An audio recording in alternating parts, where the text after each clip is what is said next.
Welcome back to the Untouchaballs podcast. Caden and Leo here. Caden, how you doing today? I'm having a pretty good Monday, Max. How about yourself? You know what? For how Mondays go, I think I'm having a pretty good Monday myself. Now, we have some NBA to talk per usual. Happy Wednesday to all of you guys, right? Caden, let's start off first. Denver Nuggets. Yeah, I mean, because of all the NBA Cup stuff, which we'll cover here in a little bit, they only played one game in this past week. They play again tonight as we're recording this against the Kings, so you guys will know the result, obviously, before we do. Yep. But so, yeah, the one game they played, though, was against the Clippers. So they were 0-2 against to start the year, lost at home against them, lost on the road against them. They just haven't looked good against them. Finally, this past weekend, though, put a pounce on the Clippers. They did. It's the first time this season they've held a team under 100 points. So you just know that's how bad their defense has been. Yeah, a little 120-98 victory. Porter, little 17-5-4. Gordon, 14. Jokic only had 16. He took one of those kind of nights off. They didn't, you didn't need Jokic him. Night off. 20 for Jamal, 12 Strother, 14 P-Watt. Just a good all-around, finally, group effort. Yeah, Caden, I mean, we got on the Nuggets pretty hard last week on the pod about being consistent and being better on the defensive end. They answered the bell for a game. Now, this is, a formula that the Nuggets have shown. They can peak and have a really good game, and then they fall. We're going to have to see how they continue to bounce back, after this cup play, when they start getting back into the flow of things. Christmas time coming up, all that good stuff. Let's see how they finish off December, Caden, and open the new year. Yeah, I think, tonight's game, especially against the Kings, will really, tell something. Yeah, you're coming off this big win against the Clippers, and you're going to Sacramento to play a Kings team who's just not really been performing to start the year. They're about a 500 team. Haven't doing anything special, but they obviously still have De'Aaron Fox, still have Domantas Sabonis. They still have these playmakers. If you're able to slow down this offense, play another good defensive game against a competent offense, it really helps build the momentum. I think you're totally right there, Caden, and I think this, we're going to have to watch this Kings game closely, and like we've mentioned, you guys already know the results of that. So my prediction, though, I think the Nuggets come out and they're going to answer the call again and win a closer victory, but they're going to still take the W. Yeah, I'm hopeful for that. Really, yeah, they should win this game. I really hope they win this game. Really, what I want to see is I don't want to see a 125-120 victory. I'm fine if the Nuggets offense doesn't play amazing. If you can win 110-104, a better defensive performance. Just a better defensive performance is really what I'm trying to see out of the Nuggets. Yes, most definitely. Another team, though, I want to talk about with us is the Memphis Grizzlies. Who, obviously earlier in the year, they missed Ja for a little bit, but they're 18-9 right now. They're the 2 seed in this absolutely stacked Western Conference.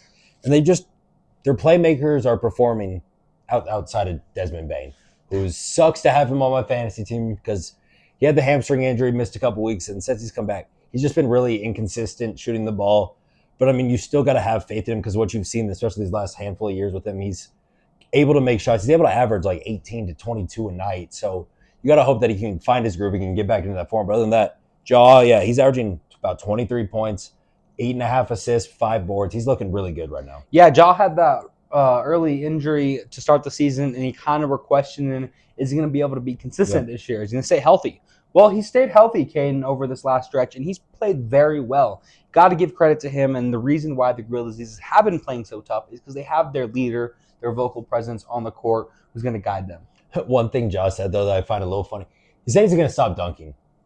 I mean, yeah, he did. he wants to stop dunking to try to limit those injuries, which is that's smart. It is smart. But also, that's his whole game. Ja dunks are awesome. He is one of the best dunkers in the NBA. I mean, that's been his signature since he got into the league, trying to posterize everybody. But I think if you're looking at a longevity standpoint, a career standpoint, it's a lot safer for the team. It's safer. It's better on your back. It's better on your knees, and better for the team. Yep. Another couple of players I do want to point out is Jaren Jackson Jr., who obviously with all the injuries last year, Desmond Bane was hurt, John Morant was out the whole year basically, played 8 games. He's learned how to take that offensive load now that he doesn't have to as much. He's going back to more of his game. He's starting to play more of that DPOY defense we saw out of him just a couple of years ago when he won the award. And so that's huge for them, because they have this pretty good defensive identity on their team. And then also on the offensive side, he's still averaging 22 points, 6 boards, a handful of assists, but really you're glad that his offense is staying consistent with what we'd seen, not only on his DPOY year, but last year when he had to boulder down the offense. And now he's still doing that with the added defensive side. Definitely. Great point. But now, Caden, we've been talking about this. Hold on. Oh, sorry. There's one more dude. Oh, my bad. Keep going. I think you're just hating on him because he's a second-round rookie. And not only that, he's taking Marcus Smart's role in the starting lineup. Former DPOY Marcus Smart, who's the last guard to win DPOY, but he's still a good defender. He's obviously good defender, nothing great. But yeah, you have this second round. I think he was like the 44th, 42nd, somewhere around their overall pick. So you don't expect much out of these players. But Jalen Wells has come in. He's taken over in that Marcus Smart, in that 2 role. Bro, he's a 6'8" forward. So he's got the size. He's averaging a little 11 points, getting 3 boards, shooting 46% from the field. He's looking like a really good, just young piece to really help this Grizzlies roster. Shout out the Grizzlies. Missed that one, Caden. Anything else before I transition? That is all. Okay, now to our transition. We've been talking a lot about the NBA Cup, and we kind of made our predictions in the last episode. Caden, how do those look so far? So not great. The Bucks did beat the Magic, to start the series, but the surprising thing with the Magic here is even without Franz, even without Paolo, they're still a very just gritty, competitive basketball team. And that's, credit to their coach. They only lost by 5 in this. Jalen Suggs is really, when all these injuries happen, he's really turning on his offensive game, which is great for this team to see. Yeah, they were competitive the whole time. Came down towards the end of the game. Bucks did end up getting the victory. I did win this one over the Thunder. Ended up beating the Mavs. It wasn't a particularly close game. The Mavs went on a little run in the third quarter to try to make it seem like it was close. They cut it down to 8. But other than that, it wasn't really a close game. Just a good win for the Thunder. I'm glad you brought that one up because that was the one I was completely off on, I think, the most by, the margin of points. And I thought, they weren't able to get it done. I thought the Mavs could pull it off. But, defense is still liability for them. I'd say, though, our Wednesday games last week were the much better games. I mean, you start off with this Hawks and Knicks game where the Knicks, a little 1-point lead going into the half. Then the Hawks just turn it on. They let Trae Young shoot the ball, find the open man. Jalen Johnson was great. Dyson Daniels had a couple big threes, a breakaway dunk, stuff like that. They win at Madison Square Garden by 8. Then our night game, though, is a little controversial at the end of the game. Rockets get a 1-point, just back to the 90s, 91-90. Old-time defensive battle. It was a great game to watch. Good defense. But I got to ask, what are your thoughts on that end foul call? Caden, I'm going to be honest. I don't think you called the foul there. Agreed. You saw, especially the score. You got to let them play it out. And the score also shows how the refs were calling the game. They were letting them play a physical defensive game. And even though we were both on the Rockets in this game, it doesn't matter. It doesn't matter at all. Even if you do, it's just a very also just ticky-tacky and it's ticky-tacky, but this is the problem with the officiating. It's the consistency that the fans want. You called the whole game. Yeah. You let them play. And now because the situation has changed, you're calling it different. I don't like that. I think regardless if it's the first quarter or fourth quarter, you got to stay the same and got to be consistent. We've talked about it in the NFL this year as well, where they do that. Just because it's crunch time doesn't mean you got to get whistle happy. You got to get whistle happy, right? Let the players decide how it comes out on the court. I didn't think that one was enough to deserve the call at all. No. And then obviously our semifinal game just happened this past Saturday, where the Bucks were able to beat the Hawks. Nice, easy victory, obviously, in Vegas for the semifinals and finals. Then the surprising, we both really liked our Rockets. We thought they were going to be playing hard for that extra cash, all that sorts of stuff. Rockets are just one of the best teams in the NBA, and I don't think that's not an argument. They're just a really good basketball team.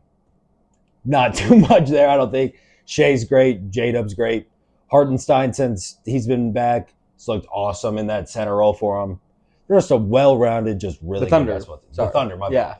They're just a really well-rounded, just really good basketball team. I mean, Caden, as much as we have speculated, starting from last year, I've speculated. I've been, one to kind of halt the train on this Thunder's team a little bit. But dang, the performances, the consistency, even with the injuries, even with the rotation in the lineup, they've been putting it on, and they're just a good team. Yeah. Definitely one of the premier teams, not only out west, but in the league. Oh, for sure. So they're going to be trouble, obviously, come April, come the playoffs. But even right now, they're looking solid for that 1 seed right now, too, in the West. Yes, they are, Caden. It's such a deep West. Our championship, though, which will have happened after you guys have been watching, because it happens Tuesday night. It's between the Bucks and the Thunder, which should be an awesome game. in Vegas, but who do you think comes out on top of this? Caden, I'm going to go with the Bucks, who have just been on fire in these Cups games this year. For whatever reason, they like to win in those games. I think Giannis is going to be the deciding factor. I think his presence on the court is going to be enough, and I think he's going to be able to attack the paint enough, even though that's where the strength of this Thunder defense has been this year. Yeah, I mean, Giannis has been unstoppable, especially as of late. He's scored 30 or more points in 5 straight games. I think it's going to be really tough to slow him down. But this is the big thing. If you let Giannis, get his 30, just slow down the rest of that lineup, and you still have Shea, who could easily put up 32, 30. J-Dub can get you 20. I think the Thunder are a more complete basketball team that they'll be able to come up and raise the NBA Cup trophy. NBA Cup trophy. Ultimately, Caden, that game has happened now, but it should have been exciting, hopefully. Yeah, I think it should be a really good basketball game. A great way to close out year 2 of the tournament. Most definitely. Well, Caden, what should these people do before they leave? Yeah, make sure you guys like, subscribe, share with all your friends, family, strangers, neighbors, anyone like that, and look out because a lot more Untouchaballs coming your way. Most definitely. Thank you all for listening. We'll see you all next time.